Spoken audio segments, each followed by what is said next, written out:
आइए चलें अपने उन पुरानी स्मृतियों को फिर से कुछ पल उन्हीं के साथ गुजारें। गुरुर्ब्रह्मा गुरुर्विष्णु गुरुर्देवो महेश्वर गुरु साक्षात् परम ब्रह्म तस्मै श्री गुरुवे नमः।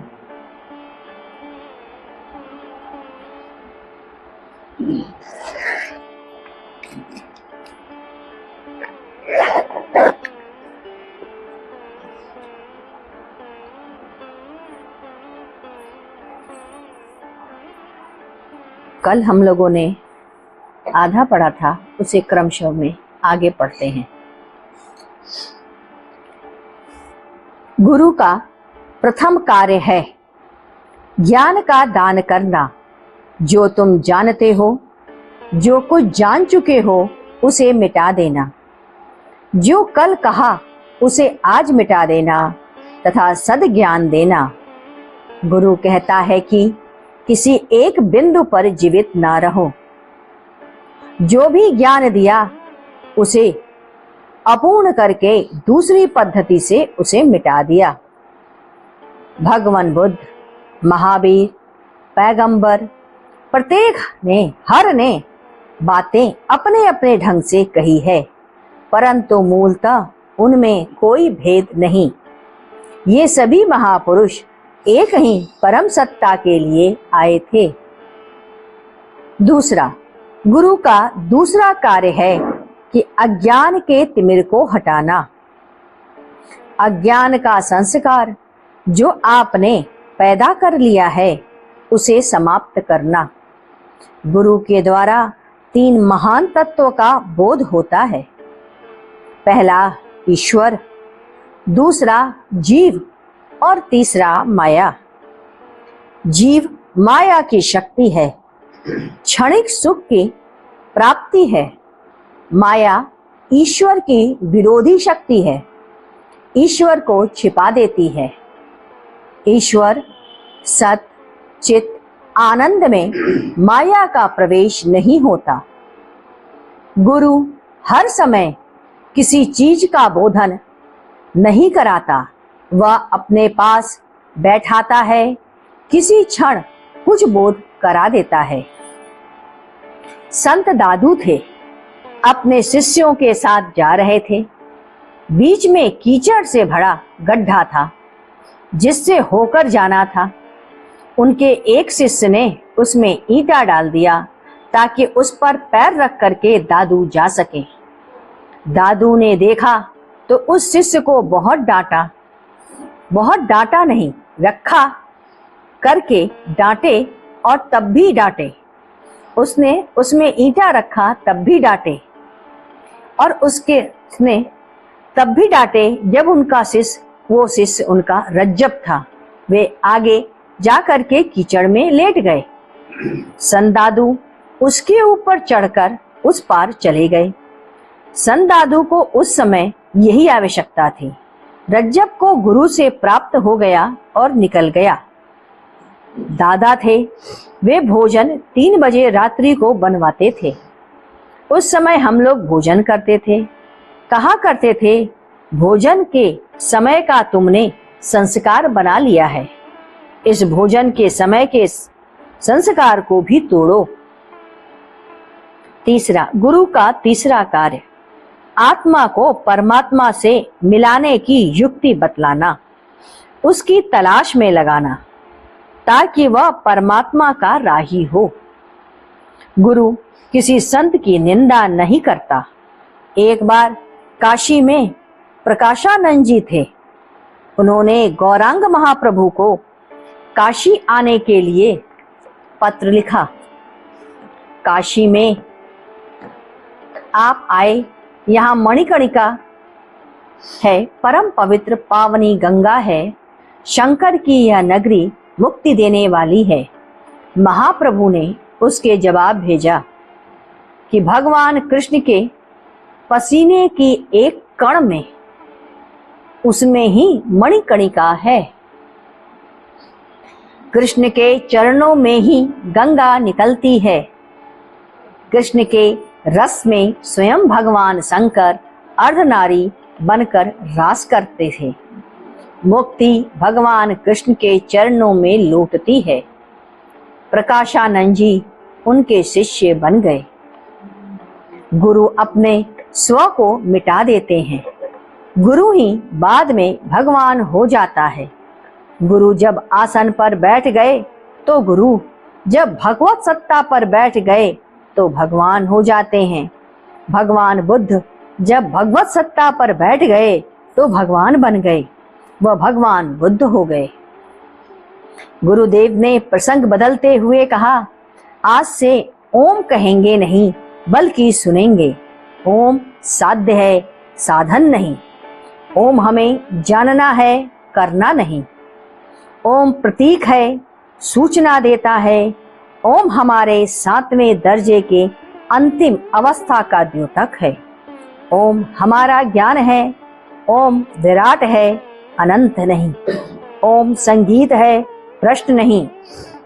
गुरुदेव ने हमें 4वें स्थिति में आगे जाना है। प्रथम स्थूल, द्वितीय प्रेतमयी शरीर और तृतीय कारण शरीर, चतुर्थ मन शरीर, पंचम ब्रह्मलोक, षष्ठी ऋषि लोक एवं 7वें में अनामी लोक। इसे निर्वाण पद भी कहते हैं। यह लय पद भी है। राधा और कृष्ण के मिलन की अवस्था है। दोनों मिलकर राधे कृष्ण हो जाते हैं। राधा और कृष्ण जब मिल जाएं, 6वें में शून्य है और अंत में महाशून्य। सन्नाटे के अंदर जो ध्वनि हुई वही ओम है। जब महाशून्य हो जाता है तो ओम का प्रतीक सूचक हो जाता है। अब आज से आप ओम को कहेंगे नहीं बल्कि सुनेंगे, साक्षी भाव से उसे सुनेंगे। यह अंतिम अवस्था का गायन है। सन्नाटे की आहट ही ध्वनि है। इसके अंदर बैठकर जानने वाला कौन है, यही जिज्ञासा अनवरत होनी चाहिए। मंत्र से भगवान का रूप जो आपने बना लिया है उसे तोड़ना पड़ता है। ओम 7वीं स्थिति की प्राप्ति है। यही हमारा लक्ष्य है।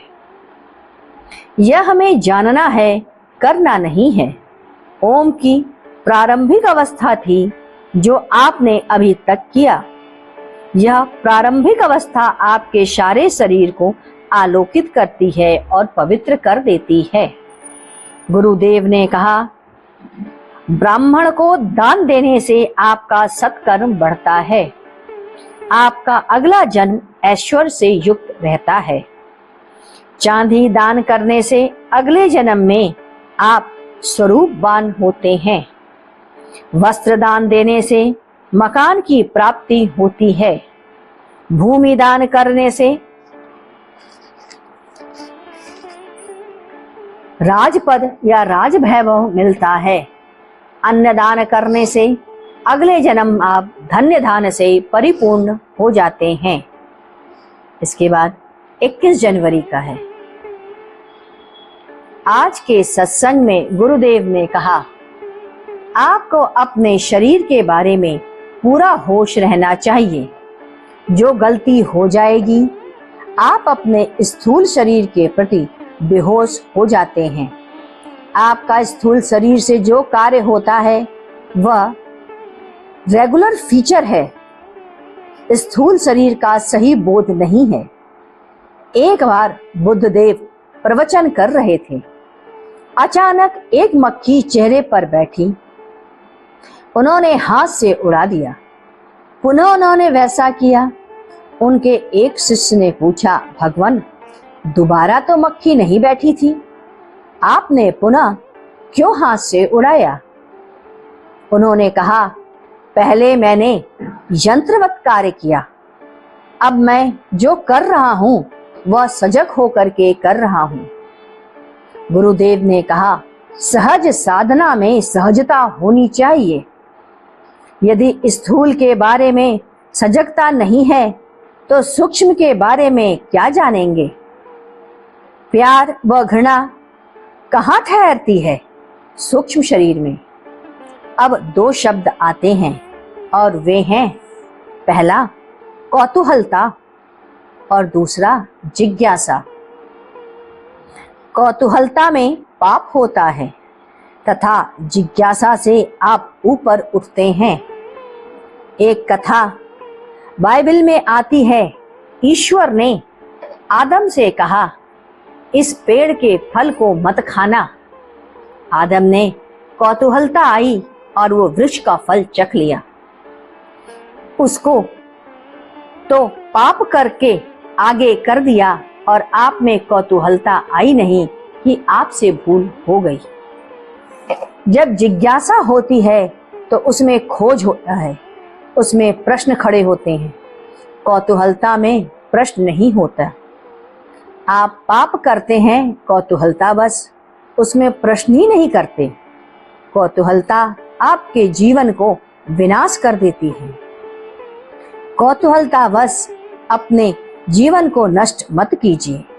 जिज्ञासा में प्रश्न है, खोज है, अन्वेषणा है। गुरुदेव ने प्रसंग को बदलते हुए कहा, प्रत्येक मनुष्य का शरीर 7 भागों में विभक्त है, जिसमें 4 भाग तक माया का पूर्ण प्रवेश है। प्रत्येक पुरुष में एक भाग स्त्री का होता है। वैसे ही प्रत्येक स्त्री के शरीर में एक भाग पुरुष शरीर का होता है। मनुष्य का पहला भाग पुरुष द्वारा स्त्री, तीसरा पुरुष तथा चौथा स्त्री का होता है। इसके बाद स्त्री और पुरुष का भेद मिट जाता है। इस तरह प्रत्येक स्त्री का पहला स्त्री, दूसरा पुरुष, पुनः तीसरा स्त्री और चौथा पुरुष होता है। इसी प्रकार 4 भाग हुए। पहला फिजिकल बॉडी माने स्थूल शरीर, दूसरा इथरल बॉडी भावमय शरीर, तीसरा एस्ट्रल बॉडी आकाशीय शरीर, चौथा मेंटल बॉडी माने मानसिक या मानस शरीर। पुरुष में पहला भाग पुरुष का होता है, आक्रामक होता है। दूसरा भाग स्त्री का होता है, इसमें समर्पण होता है। अतः पुरुष देता है, लेता नहीं। स्त्री लेती है, दे नहीं सकती। पुरुष जब अपने प्रथम भाग में पुरुष और द्वितीय भाग में स्त्री हो करता है, तभी वह स्त्री बाहर न जाकर के ऊपर की ओर चढ़ जाती है और यही कुंडलनी जागृत होने की अवस्था है। यहीं से हमारा ब्रह्मचर्य है और यही 4वें शरीर तक की है। एक स्थिति पर पुरुष का पुरुषपन समाप्त हो जाता है और स्त्री का स्त्रीपन भी समाप्त हो जाता है। स्त्रियां जब बूढ़ी हो जाती हैं तो आपको पता होगा उनकी दाढ़ी निकल आती है। यह उनके पुरुषपन का द्योतक है। प्रत्येक पुरुष में एक समय में स्त्री भाव जागृत हो जाता है। प्राय आप देखते हैं 40 या 45 वर्ष के बाद पुरुष मुंह में स्त्री भाव उत्पन्न होता है। वे छोटी छोटी बातों को सुनना चाहते हैं। अरे ओकर क्या हुआ भाई, मसाला पिसल गैल की नहीं, खाना पीस के बनल की नहीं। स्त्री की तरह वो जीना शुरू कर देते हैं। आप थक कर आते हैं, जितना भी लड़कर आए, स्त्री के सामने आकर आपकी अकड़ ढीली हो जाती है, उसकी ऊर्जा समाप्त हो जाती है। अरे जो देना है दे दो, खा लेंगे। 4वें स्थिति में ही शक्ति का सही जागरण मिलता है। ओम को प्रणव शक्ति के 4वें भाग में ही मिलता है। 4वें में ईश्वर प्राप्त होता है। जो 4थे शरीर में प्रवेश कर जाता है, चाहे वह बुद्ध हो, ईशा हो उसके शरीर की खुशबू बदल जाती है। शरीर कोमल बनने लगता है, कमनीय बन जाता है। इन लोगों के सामने पुरुषों की अपेक्षा स्त्रियों की संख्या अधिक आती है। जैसे भगवान कृष्ण थे, भगवान महावीर थे। भगवान महावीर के सामने 40 पुरुष थे और 10 पुरुष थे और 40,000 स्त्रियां थीं। चौथवें स्थिति में प्रवेश करने के कारण आपका आलोक बढ़ता जाता है, क्योंकि ऊर्जा उधर से निकलने लगती है।